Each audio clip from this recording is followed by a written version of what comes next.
Judge Locke is now presiding. Courtroom 906 is now in session. You may be seated. Thank you.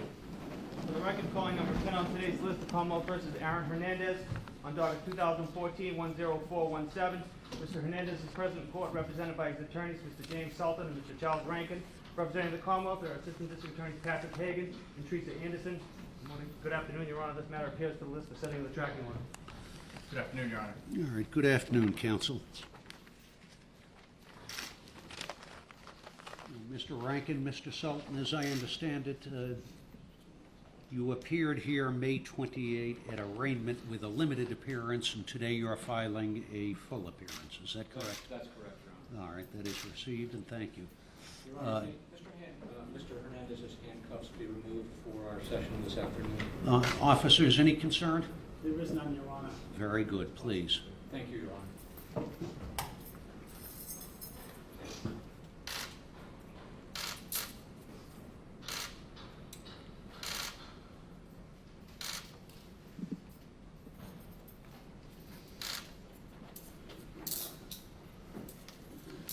All right, counsel, as I understand it, a tracking order did not issue earlier. This is a C-track case, presumptively to be tried within 1 year of the arraignment date, which was May 28. So I'd like to set a presumptive trial date of May 28 of 2015, and then backtrack from that to a halfway point hearing for November. That is a pretrial hearing. 6 months from May 28 takes us exactly to Thanksgiving. I suspect you'd rather be elsewhere than here on Thanksgiving, so why don't we set this for Tuesday, November 25 for a pretrial hearing. Now I see the defendants filed a motion. Your Honor, before we move on with respect to the tracking, Yes, sir. can I request that we amend the tracking order to account for the fact that we have a tentative trial date in the Bristol County murder case of October 6th. As I understand it, Judge Garsh is trying to arrange for a courtroom there for what's expected to be, according to the District Attorney's Office, a 1 to 2 month trial. Given that reality, we would ask the court to consider setting a presumptive or a trial date in October of 2015 for the Suffolk County case, because as a practical matter, between now, June 24th, and October 6th, our time and resources are going to be devoted pretty much full time to the Bristol County case. After that case is done, which will probably be in late November, we could turn our attention to this case. There may well be good cause to amend the tracking order, but I don't think we have to do that today. I think we'd have a far better sense of where you stood and the case stood in terms of its trial posture at or around the time of the pretrial hearing. So I think it's appropriate to set the dates now, understanding that there may well be good reason to consider a delay. Whether it's a year delay from October of 2014, I think none of us can predict at this point in time. I have another suggestion that you might want to consider. What if we had a status date sometime in mid to late September? That way the court and parties... I'm going to give you a number of other dates, so Okay. I'll be seeing you between now and then. Okay. All right. Turning back to what had been filed, designated as pleading number 5, defendant's motion for an order prohibiting prejudicial extrajudicial statements of counsel and their agents. That motion initially was referred to the magistrate. Do I take it the magistrate did not rule on that? That's correct, Your Honor. All right. And the Commonwealth today has filed an opposition to that motion. Yes, Your Honor. Mr. Sultan, do you want to be heard on that motion? Yes, Your Honor. Thank you. Frankly, Your Honor, I'm disappointed that the Commonwealth is opposing the motion. We have here, at least in my experience, an unprecedented situation of a defendant who is charged in 2 different counties with first-degree murder, and a defendant in both cases have extremely high public visibility and media attention.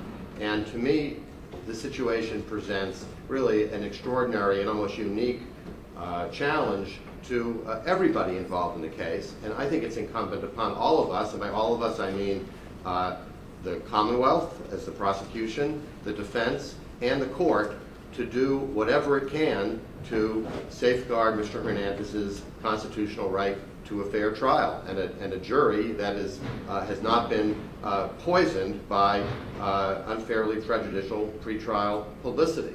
I am extremely dubious that Mr. Hernandez can receive a fair trial, but I think we all need to do whatever we can to try to safeguard that right. It's certainly been well settled since the Supreme Court's decision in Shepard half a century ago that the trial judge has an affirmative constitutional duty to minimize the effects of prejudicial pretrial publicity in order to safeguard the due process rights of the accused.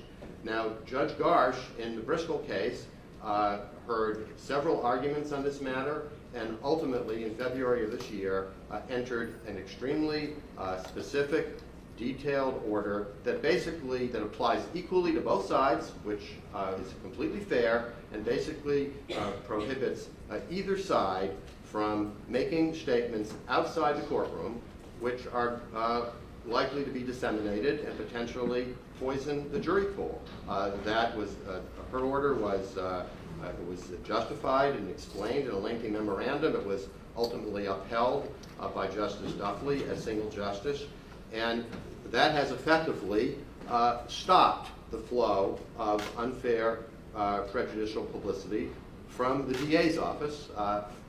There are other parties down there who are still doing this, but it's had a tremendously salutary effect since February. All we're asking this court to do in what is, like it or not, really the corollary case, because we can't put blinders on and pretend there is not a murder case against Mr. Hernandez pending in Bristol, is to enter the exact same order, which will, I think, is a prophylactic measure. We're not accusing the district attorney of having done anything wrong.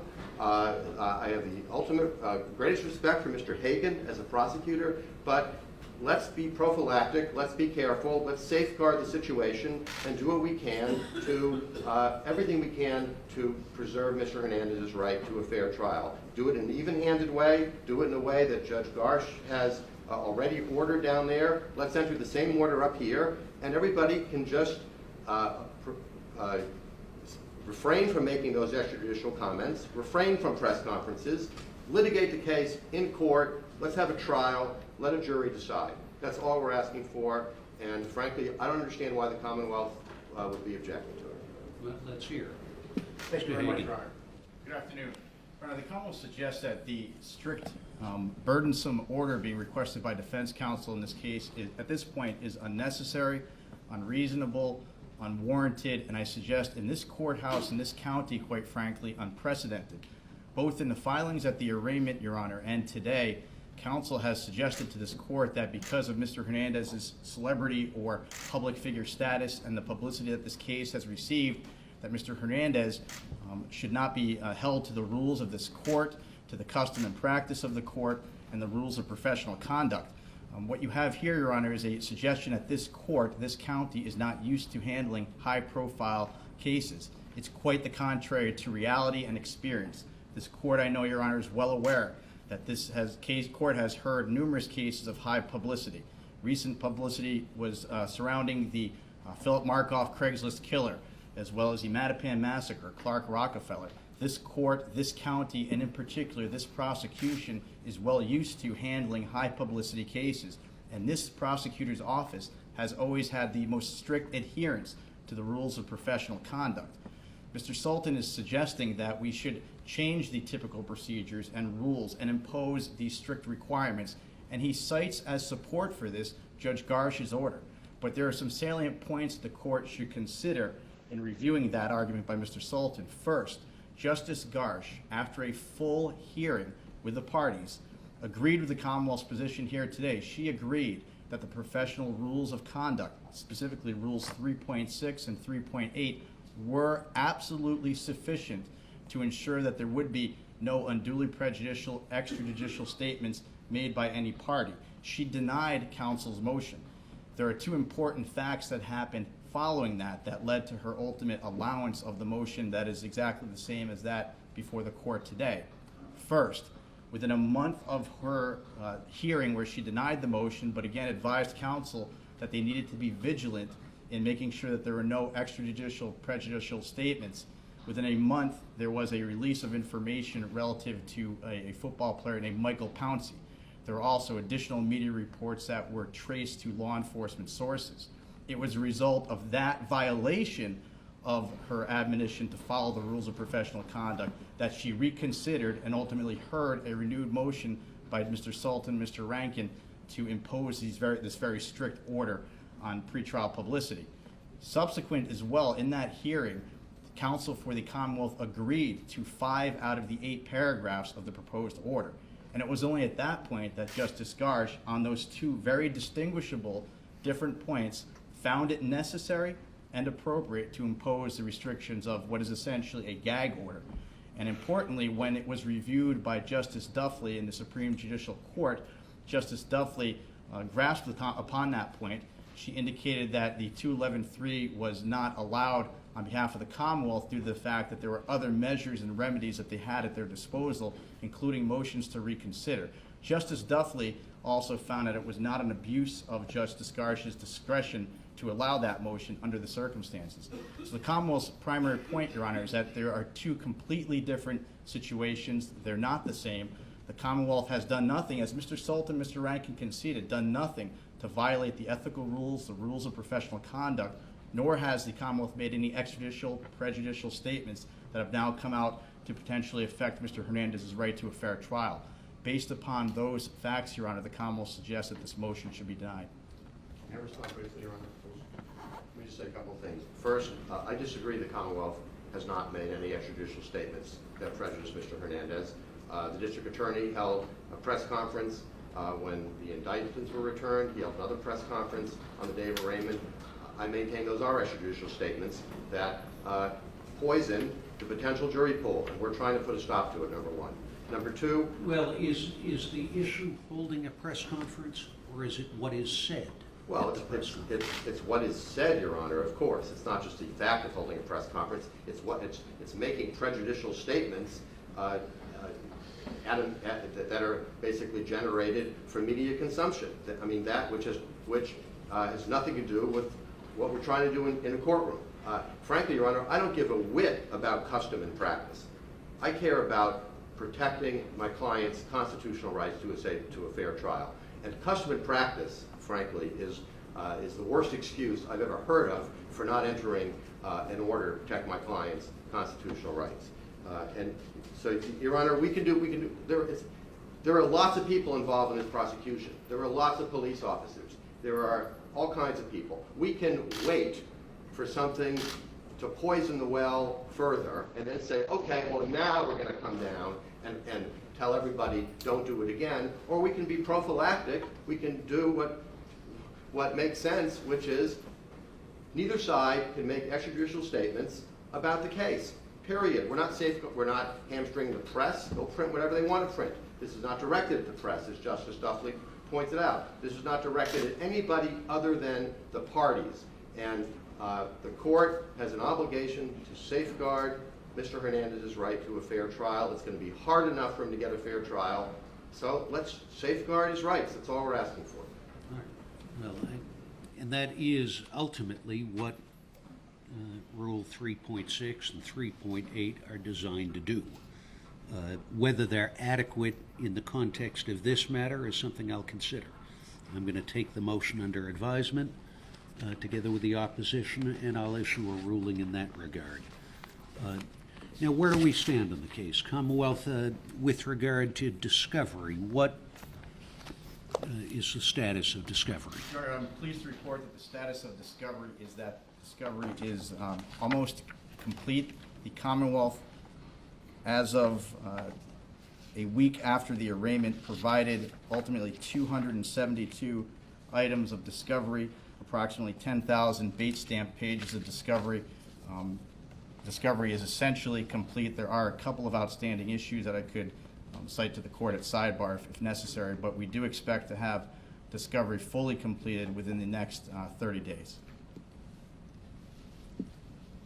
Does that include grand jury minutes? Have It they does, been Your Honor. prepared and provided?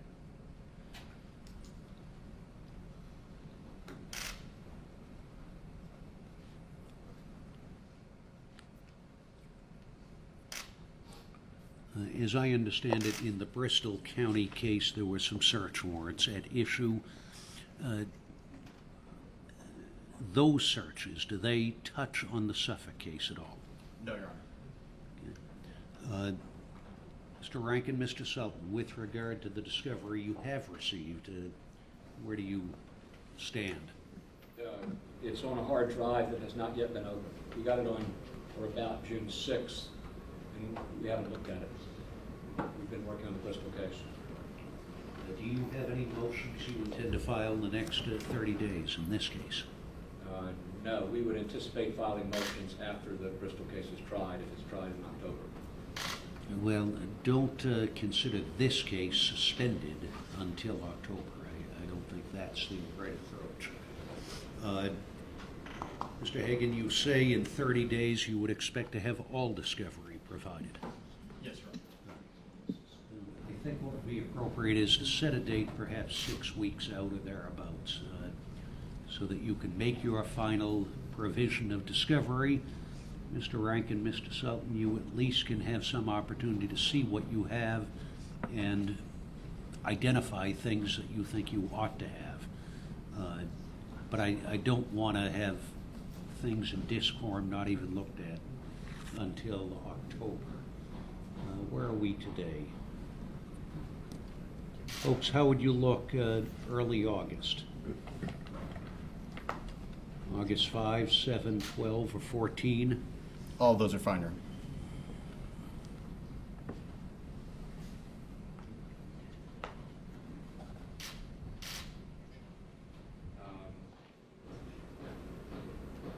Did you say August 14?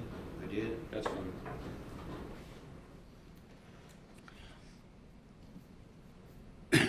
All right, let's set the case down August 14 for a status hearing with regard to discovery. If the defendants are contemplating any ex parte motions directed to the court, why don't you walk them into the session so that Mr. Sheehan can focus on them with the judge. All right, is there anything else we should be doing today? No, Your Honor. Very good. Is that at 2 o'clock, Your Honor? 2 p.m. 8:14? Yes. Do you want the defendant present on that date? Mr. Rankin, Mr. Sultan, do you want Mr. Hernandez present on the 14th of August? Yes, Your Honor, please. Yes. Very good. Did you want to set a final pretrial date as well? Not yet. Okay. As to the matter of Commonwealth versus Aaron Hernandez, matter stands continued by agreement to August 14th, 2014, in this session at 2 p.m. for a status hearing re-discovery. Abe will issue to the Bristol County House of Correction for that date, and the defendant's motion for order prohibiting prejudicial, extrajudicial statements of counsel and their agents, along with the Commonwealth's opposition, is taken under advisement. And the presumptive trial date on this matter is scheduled for May 28, 2015, and a midpoint pretrial hearing date is scheduled for November 25th, 2014. That will be at 2 p.m. in this session. All right, thank you all. That's right.